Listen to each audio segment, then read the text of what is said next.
This is ANN News Brief. In continuation of series of protests in Algeria since February, Algerian students have taken to the streets of the capital Algiers in demonstration ahead of next month's presidential election. Nearly 1,000 protesters marched from Mitaya Square, chanting for a free and democratic Algeria. They're angry that all 5 candidates who is standing in for election are supported or served in the former President Abdelaziz Bouteflika's administration. The protesters want a new crop of leaders that are not allied with what they call the ruling elite. Many protesters have been jailed by a court in Algiers for taking part in anti-government demonstrations earlier this year. At least 32 persons have died and hundreds have been left homeless in heavy flooding in Kinshasa, capital of the Democratic Republic of Congo. Officials say flooding and landslide caused by heavy downpours on Monday evening have damaged homes, roads and bridges.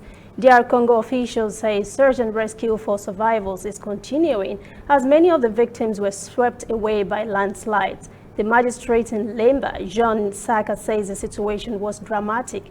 He said in addition to 15 lifeless bodies they have collected, there is significant material damage. Saka said a much higher death toll is possible, adding that poor building construction, a lack of water drainage systems and land erosion contributed to dangerous conditions.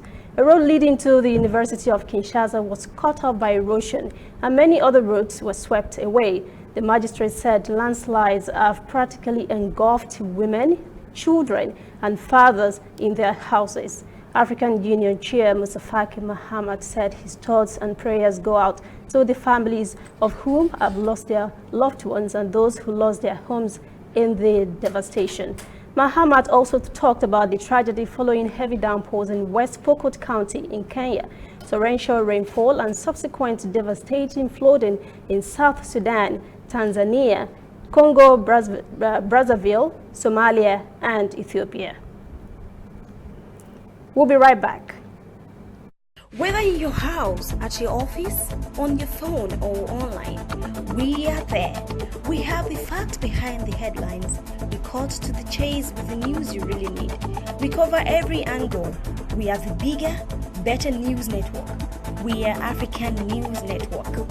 ANN. Watch ANN News on MITV from a truly African spirit. Forecast is suggesting more rains in East Africa after the recent flooding in Kenya and Somalia. For the next few days, there is possibility of the focus of the downpours to shift southwards into Tanzania through the remainder of this week. Report says rains could continue to affect southern parts of Kenya. Somalia could have more rains to come, with the short rain season not ending for a few more weeks. Recent satellite data reveals a cluster of heavy rain and thunderstorms over the West Arabian Sea due to warmer than average sea surface temperatures. Winds are currently keeping much of this rain offshore, but towards the weekend, there is an increase in the likelihood that they could return to Somalia and coastal Kenya. That is the ANN News Brief at 1. For details on these and other breaking stories, visit our website, annafrica.news. Conversation continues on our social media platforms, Twitter, Instagram, and Facebook at ANN Africa TV. I am Lucy Adeyemi.